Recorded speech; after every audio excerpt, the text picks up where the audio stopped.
The Donald Trump administration in the United States of America has overnight announced a massive escalation in tariffs imposed on Chinese imports to the United States of America, taking the US-China retaliatory tariff war altogether to a new level. China has accused the US of initiating this tariff war, insisting Beijing's response so far has been reasonable, legal, and aimed at safeguarding Chinese interests. So Trump administration has overnight announced a massive new 245% tariff on Chinese imports to the US on some items, and the sweeping tariffs are in response to Chinese retaliation after the initial round of additional tariffs imposed on China. So China's retaliation includes US exports to China, and China has also put restrictions on procurement of Boeing passenger aircraft for Chinese airlines.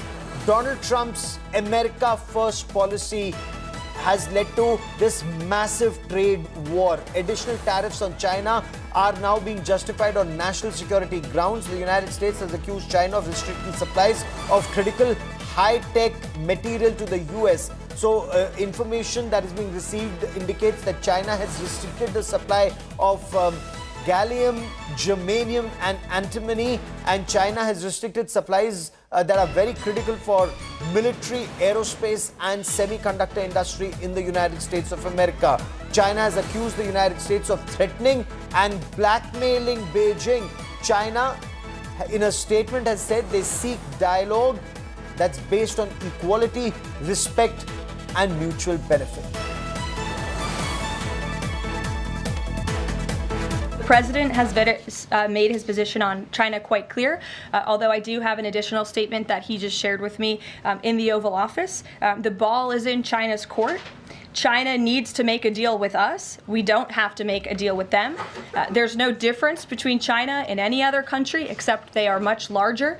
And China wants what we have, what every country wants, what we have, the American consumer. Or to put it another way, they need our money. So the President, again, has made it quite clear that he's open to a deal with China, but China needs to make a deal with the United States of America. 这场关税战是美方发起的。 The tariff war was initiated by the US side, and China took necessary countermeasures to safeguard its legitimate rights and interests, as well as international fairness and justice, which are completely reasonable and lawful. China's position has always been clear. There is no winner in a tariff or trade war. China does not want a fight, but it is not afraid of a fight either. If the US truly wants to resolve the issue through dialogue and negotiation, it should stop its practice of maximum pressure and cease with threats and blackmail. Instead, it should engage in talks with China on the basis of equality, mutual respect, and reciprocity. But what does this tariff war mean? What will this tariff war lead to? What does it mean for China? What does it mean for the United States of America? And what does it mean for global economy? My colleague Rahul Kamal spoke exclusively to Martin Wolf, the chief economic commentator at the Financial Times, and he insists that Trump's tariffs are lunacy, utter lunacy, and that the Chinese President Xi Jinping will not buckle under US pressure. Listen in.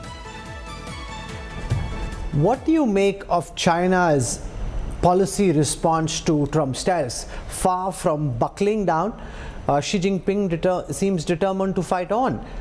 Do you think he has the right, from China's point of view, the right pushback strategy? Who suffers more in the end, China or the United States? Well, I don't know whether he's right or not, but I thought it was inevitable. China is a very major power.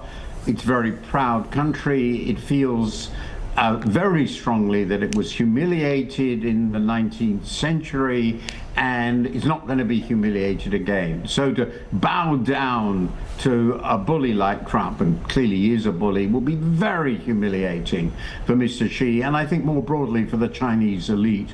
So I always thought they wouldn't do so. They would resist.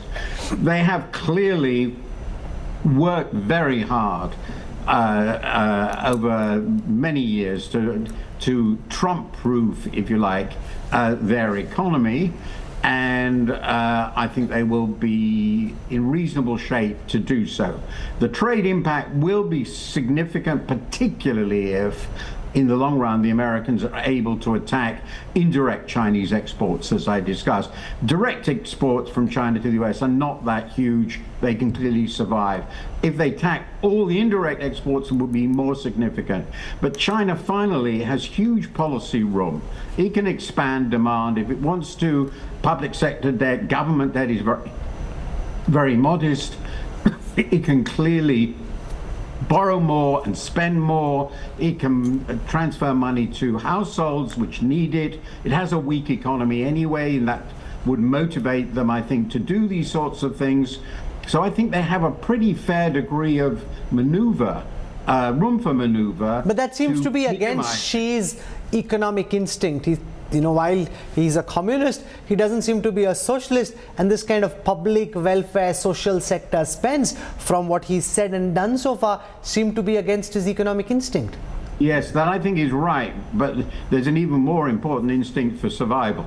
And I've just been in China a couple of weeks ago, and they are the technocrats I spoke were very clear that they are thinking about serious stimulus policies, really serious, and Mr. Xi knows very well, given that there's a weak demand already, there's a risk of deflation. He will be told by people that if they allow this to tip them over into a serious deflationary problem, with all the debt problems that will create in the private sector, in the local authority sector, that will be very bad for him. So in the end, I expect the Chinese to be pragmatic. Usually they have been.